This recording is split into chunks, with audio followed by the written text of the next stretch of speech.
Hi hello नमस्कार, मी सोनम. स्वागत आहे तुमचं वेद मराठीमध्ये. आज मी तुम्हाला एका नवीन चॅनलवर दिसते, तर प्लीज या चॅनलला सबस्क्राईब करायला विसरू नका. आणि आजचं निमित्त थोडं खास आहे आणि वेद मराठीची सुरुवात पण जोरदार होत आहे, कारण की एक नवा कोरा मराठी सिनेमा प्रेक्षकांच्या भेटीला येतो आहे. तो म्हणजे स्वरगंधर्व सुधीर फडके. आणि माझ्यासोबत सुनील सर आहेत. सर, खूप खूप स्वागत आहे तुमचं. थँक्यू. कसे आहात? एकदम छान. एकदम छान. एकदम छान. आणि आत्ता प्रमोशनसाठी पुण्यात आले आहात आणि पुण्यात ऑलरेडी कलाक्षेत्र खूप मोठं आहे. संगीताचा वारसा, बाकीच्या प्रत्येक कलाक्षेत्रातला वारसा आहे आणि आज पुण्यात प्रमोशन करताय. तर काही जुन्या आठवणी वगैरे ताज्या झाल्या आहेत का? किंवा पुणे म्हटल्यानंतर कलाक्षेत्र येतं तर बऱ्याचशा आठवणी असतात. आपण चित्रपटाबद्दल बोलूया, पण थोडं आधी जरूर.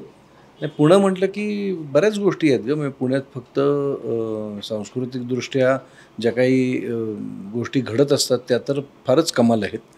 म्हणजे PDAची संस्था असेल, थिएटर अकॅडमी असेल, इथपासून नाटकाशी संबंधित असलेल्या अनेक संस्था आहेत ज्या इथे खूप कार्यरत आहेत. द बॉक्ससारखं थिएटर आहे आमच्या दामले मॅडमचं, महाराष्ट्र कल्चरल सेंटरचं. ते सुद्धा एक जागा आहे. किंवा आता डॉक्टर श्रीराम लागू अवकाश जे आत्ता नवीन सुरू झालं आहे, तिथे वेगवेगळ्या प्रकारच्या गोष्टी चालू असतात. एकूणच सांस्कृतिकदृष्ट्या महाराष्ट्राला खूप काही देणारं शहर असं म्हणता येईल. ते म्हणजे पुणं आहे. त्यामुळे या पुण्यात यायला आणि पुण्यात इंटरॅक्ट व्हायला तुमच्याशी सुद्धा खूप वेगळा आनंद वाटतो. माझे स्वतःच्या आठवणी खूपच आहेत, कारण अनेक प्रयोग केलेले आहेत मी इथे बालगंधर्वला, यशवंतला, अण्णाभाऊ साठेला, चिंचवडला, पिंपरीला, या अनेक ठिकाणी अनेक प्रयोग केलेले आहेत. त्याच्या बाजूच्या परिसरात सुद्धा केलेले आहेत. त्यामुळे ते असेल किंवा अनेक चित्रपट त्याचं शूटिंग मी इथे केलेलं आहे, चित्रीकरण केलेलं आहे.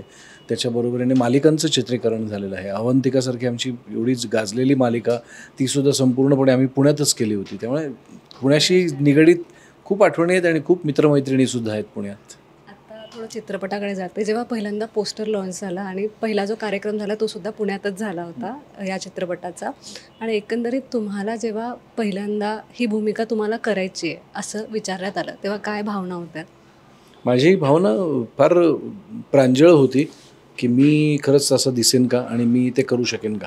असं मी योगेशला अगदी प्रांजळपणे विचारलं होतं. त्याला सांगितलं की तू मला पाहिजे तर आपण फोटो सेशन करूया आणि त्याच्यात तू वेगवेगळे लुक्स ट्राय करून बघ. त्याच्यात जर का मी वाटत असेन तर तू मला कास्ट कर. आपण याच्यावरती पटकन निर्णय नको घेऊया. म्हटलं खूप मोठी फिल्म आहे आणि फक्त चित्रपट करणाऱ्यांच्याच भावना नाहीत, तर महाराष्ट्रात किंवा देशभरात, जगभरात जिथे कुठे मराठी माणूस आहे, त्या सगळ्या माणसांच्या भावना या चित्रपटाशी जोडल्या जाणार आहेत. त्यामुळे आपण असं करताना कुठल्याही प्रकारे हलक्यात नको घ्यायला. आपण फिल्म करायची आहे म्हणून मग आपण काही कॉम्प्रोमाइजेस नको करायला, असं मला मनापासून वाटत होतं. म्हणून आम्ही त्याचे फोटो सेशन वगैरे करण्याच्या दृष्टीने विचार करत होतो. पण योगेशचा जो अभ्यास होता तो खूपच कमाल होता. त्यांनी सगळ्याचे स्केचेस काढलेले होते.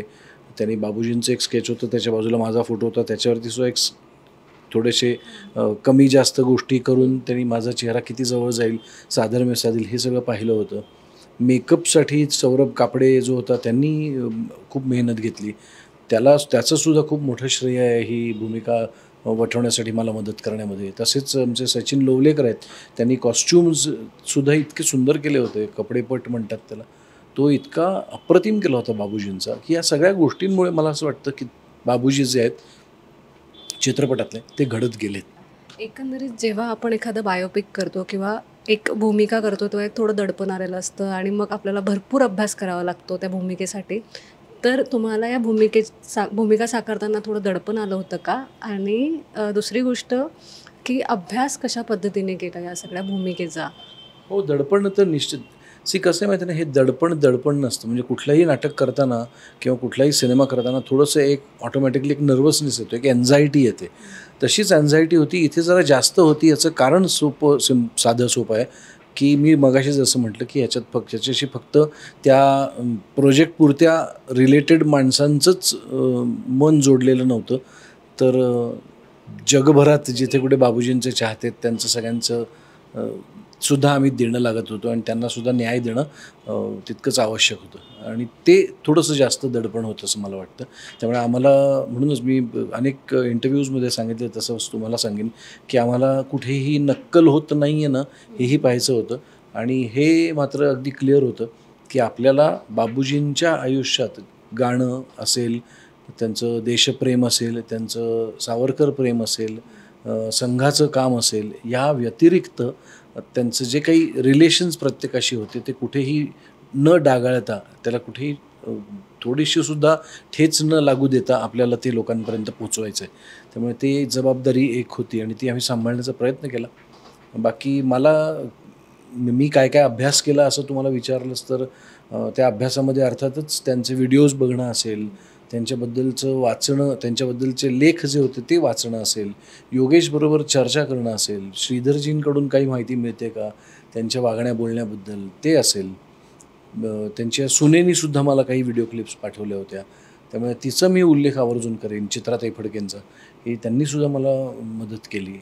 असे बऱ्याच जणांनी खरं तर त्याला खूप हातभार लावलेला आहे आणि मग ही भूमिका साकारण्यासाठी मला थोडंसं सोपं केलेलं आहे असं मी म्हणेन. अर्थातच आता ते सगळ्यांची जी मेहनत आहे ती आम्हाला 1 तारखेला चित्रपटगृहात दिसणारच आहे. पण एकंदरीत सेटवर जेव्हा शूट करतो, पोशाख घालतो किंवा असं वाटतं की ते व्यक्ती आपल्या जवळच आहे किंवा ते व्यक्ती आपल्या आतमध्येच आहे. तर तुम्हाला जर बाबूजींचा एखादा गुण स्वीकारायचा असेल तर तो गुण कोणता? बाबूजींचे कितीतरी गुण आहेत. बाबूजींचं वागणं असेल, बाबूजींचं ध्येयासक्त असणं असेल, त्यांची कामाप्रतीची निष्ठा असेल, त्यांचं कुटुंबावरचं प्रेम असेल,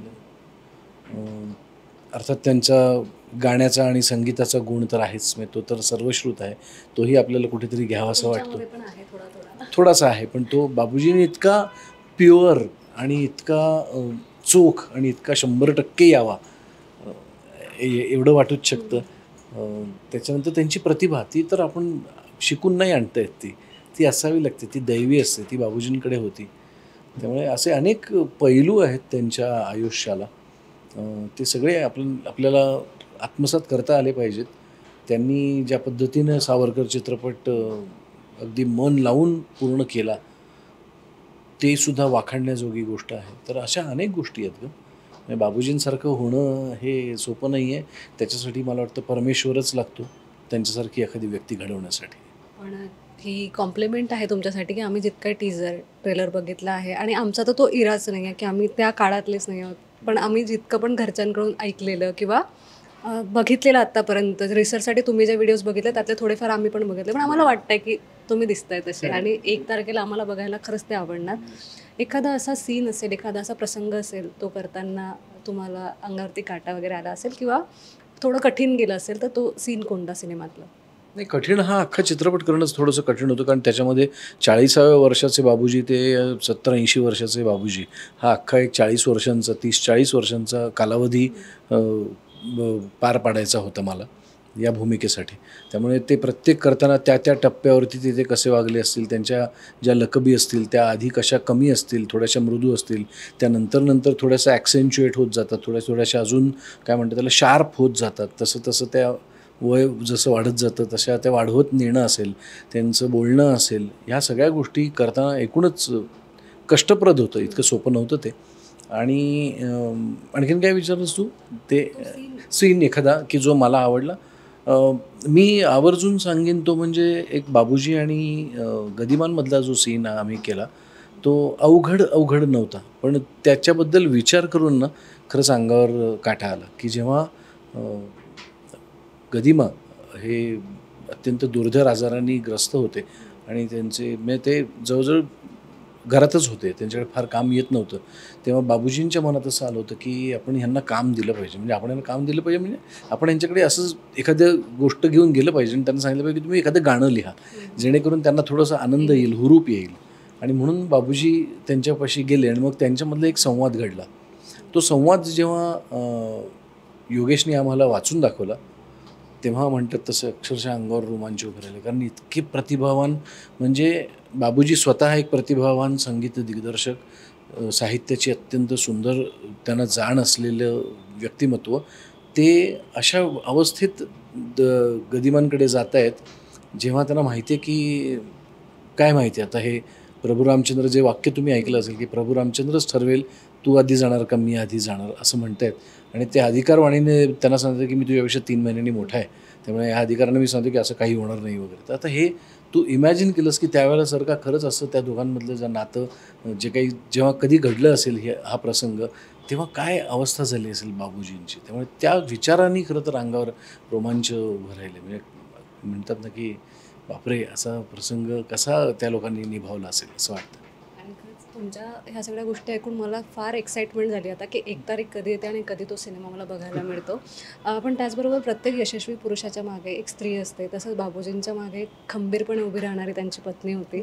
ती भूमिका मृण्मयी स्वीकारते आहे आणि मृण्मयी साकारते आहे. आणि त्याचबरोबर मृण्मयीसोबत तुम्ही आधी पण काम केलं आहे, तर एकंदरीत परत एकदा तुमचं रियुनियन झालं आहे, त्याबद्दल काय सांगाल? आणि तिच्यासोबतचं काम करण्याचा अनुभव.